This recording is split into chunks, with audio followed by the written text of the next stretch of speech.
Hi, I'm Sally Lovett. I am founder and co-director at Stretch in the City, and I'm here today with Dr. Lucie Ormerod, who is a GP with a specialist interest and credentials in women's health and the menopause.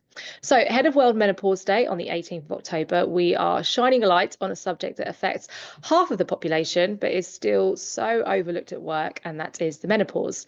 So, we're just going to be doing a really quick fire round of questions where I'm going to ask Dr. Lucie for some of her advice and wisdom and knowledge, and just explain really why menopause in the workplace matters and why we should build our awareness around the topic on World Menopause Day and beyond.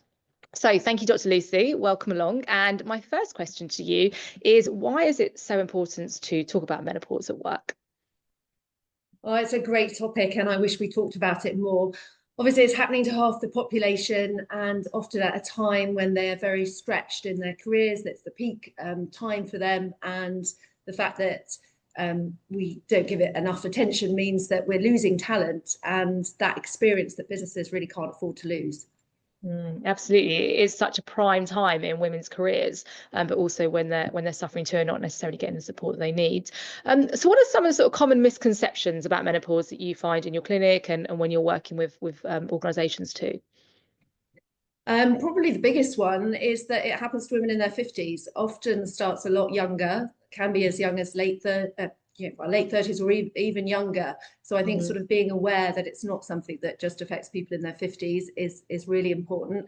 And also how varied the symptoms can be. I mean, people typically think about hot flushes, but in reality, really any body system can be affected, and the symptoms that women suffer can be many, and everything from sort of sleep disturbance to memory issues to problems with thinking clearly. So really anything can be down to the menopause. So with that in mind, particularly that sort of breadth of symptoms, are there some certain specific kind of just really simple adjustments that employers can make that can actually make a really big difference to those at work who are going through the menopause? I think the biggest difference employers can make is really having a very open culture and discussing menopause, because I think still there's a stigma attached to it where there shouldn't be.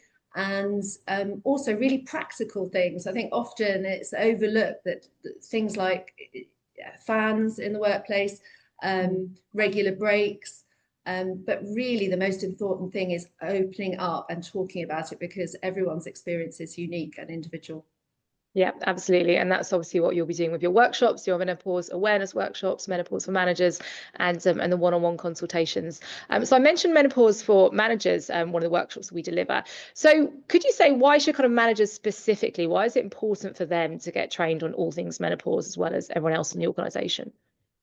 Well, obviously they're the first line of support for women, and a manager who understands can really make a difference to a woman's life and whether she remains in the workplace.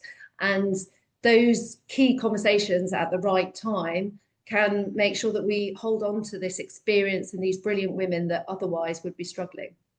Absolutely. There's so many statistics about women who are just leaving the workplace because of menopause symptoms that they're not talking about or getting help with, or just leaving the workplace entirely, like you say, at real kind of prime time in their careers.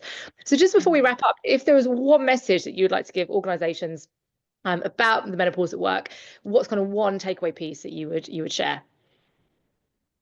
Really just this open culture and to not overcomplicate it. Yeah. Talk. Yeah, absolutely. Always is. Always starts with that, doesn't it? Super. Well, Yeah. look, thank you so much, Dr. Lucie. I know that you've got so much more wisdom and insight to impart. So I'm certainly looking forward to sitting in on your menopause workshops here for World Menopause Day and also beyond. This obviously isn't a topic which is just a one day a year thing.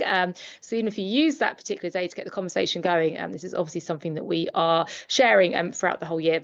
So thank you so much. And you can find out more about menopause at work offerings at our website, where I will share the link below. All right. Thank you so much. Thank you.